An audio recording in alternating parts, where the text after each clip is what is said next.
E então a ideia de um Canvas é fazer em poucos dias e até em poucas horas, o que se levava antigamente meses. Vamos conhecer um pouco mais sobre Canvas?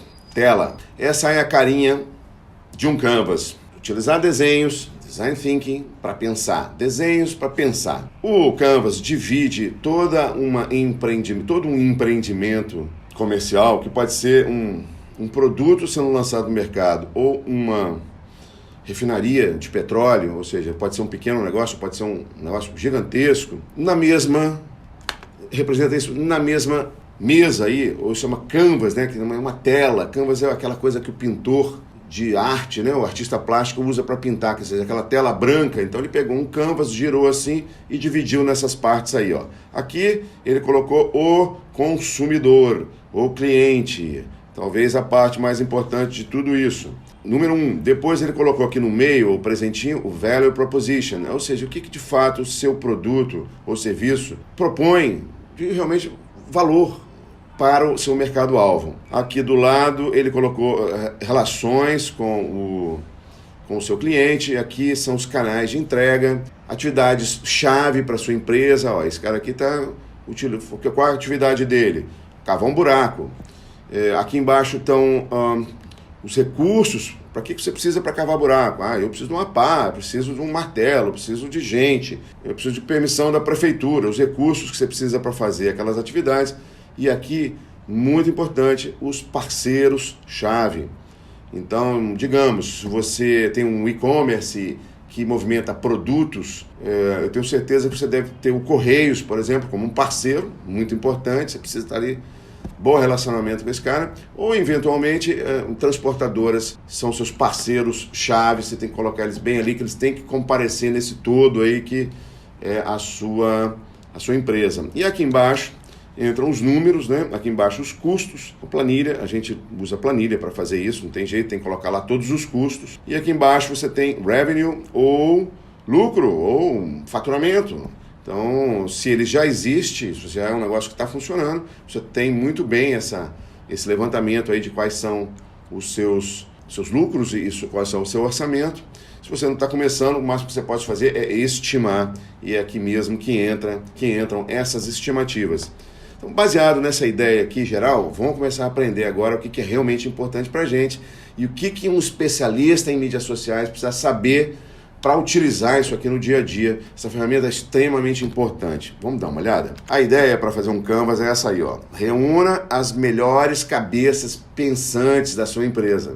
Não tem muitas cabeças? É só você mesmo? Não tem problema. Então, sente de frente a uma mesa, mas se você tem uma equipe, chama o pessoal para participar, que é uma técnica meio parecida com o brainstorm. Então a gente pode ter bastante gente falando, dando ideias, desde que tenha uma certa organização, alguém que saiba fazer um Canvas, e aí a coisa funciona bem. Você vai aprender agora, hoje, aqui os princípios do Canvas. Vamos lá? Isso aqui é uma forma de fazer também. Olha, se é uma grande empresa, isso pode ser feito num pequeno auditório, numa sala de reunião. Tá lá a mesma coisa, ó.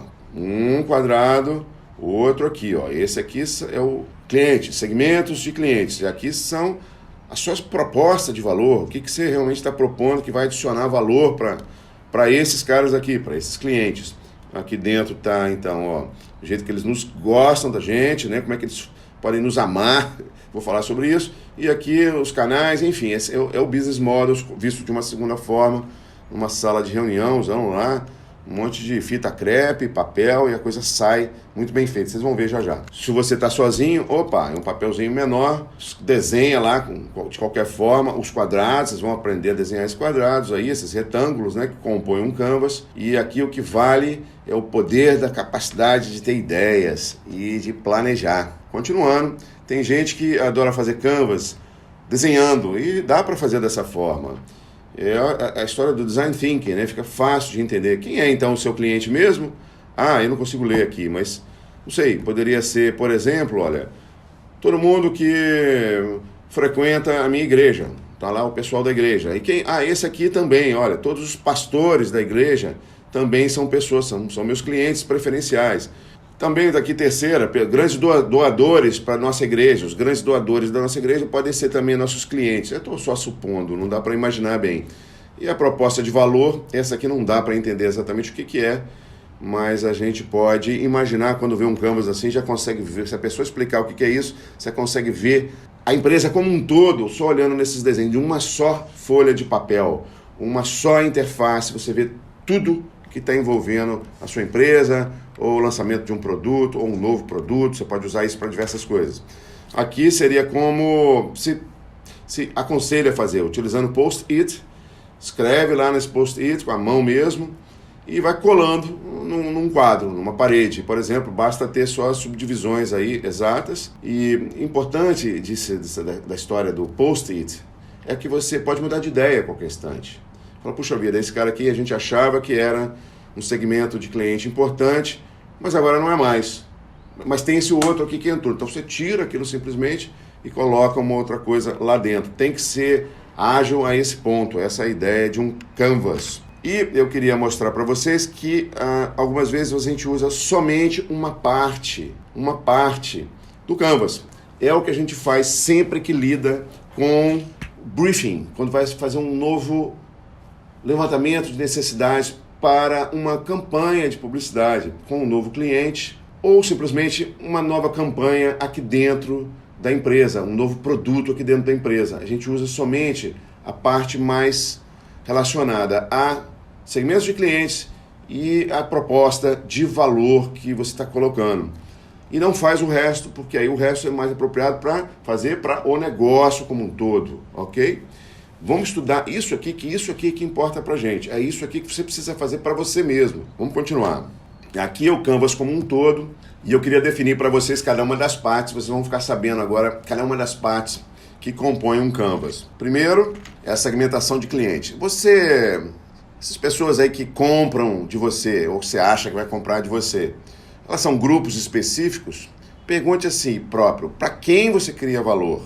Você cria valor para homens e mulheres, de qual idade, aonde eles moram, dentro dessa faixa, quem são os mais importantes? Você está trabalhando com um mercado de massa, que milhões de pessoas, ou não? Você está trabalhando com um mercado de nicho, somente ali num bairro da sua região, da sua cidade.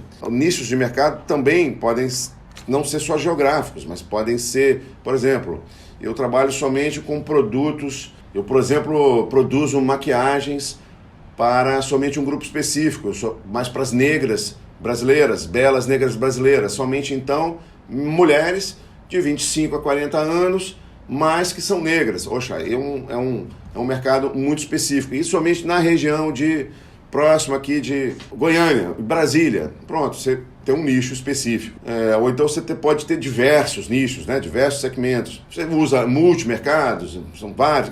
Tente colocar o máximo possível daquilo que você já empreendeu, das variáveis demográficas, descrições de interesses e comportamentos e, eventualmente, até algum dado que possa dizer, poxa, quais são os medos e quais são as expectativas desses segmentos de cliente. Quanto mais você colocar aqui, melhor definir isso, melhor você vai conduzir o resto do Canvas todo.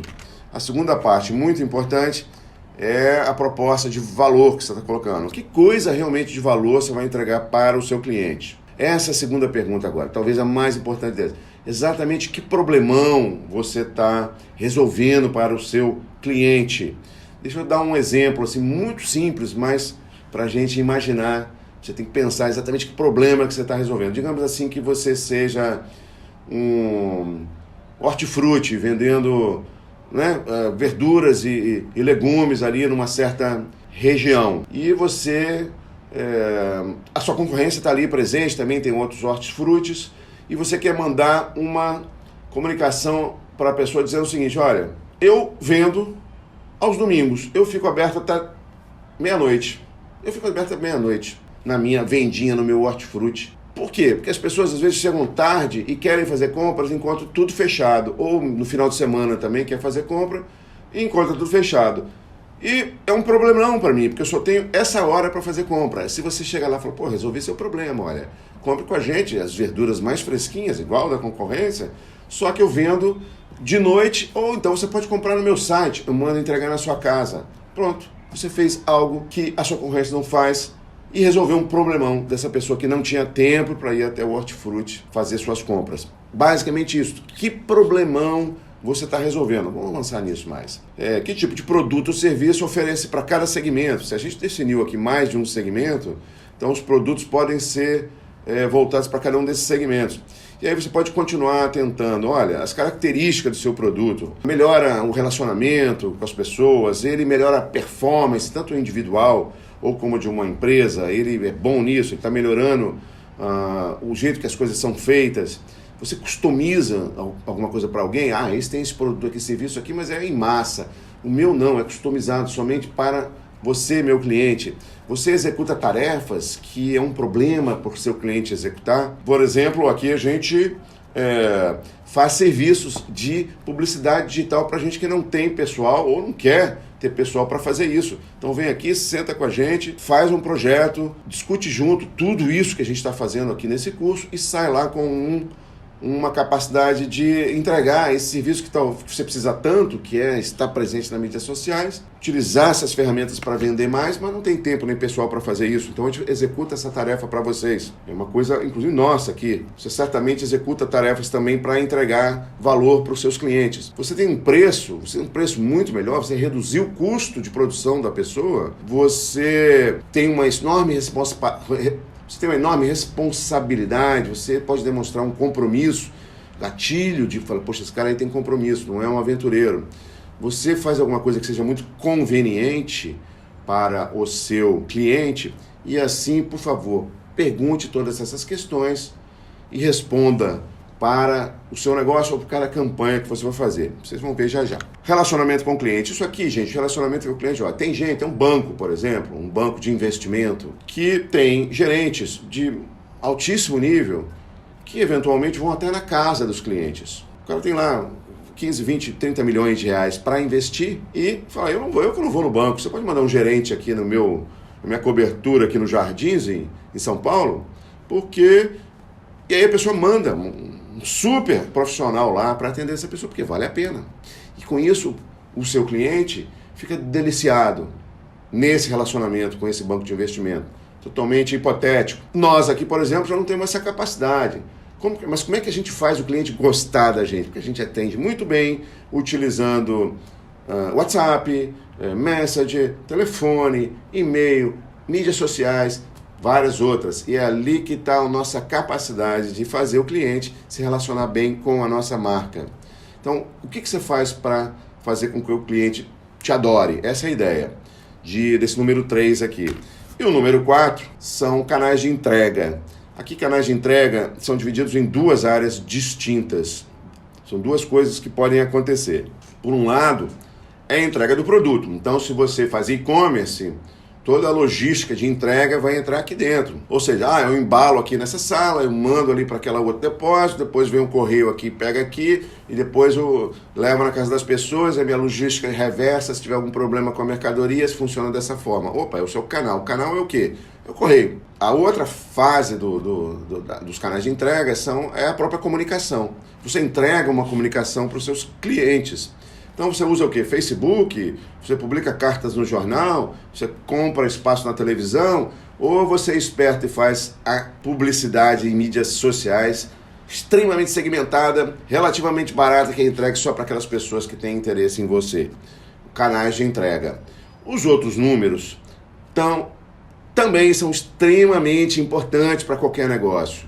Mas eu vou passar agora um pouco mais rápido, porque esses 4 aqui são mais interessantes para a gente que está construindo uma comunicação de marketing baseada em mídias sociais.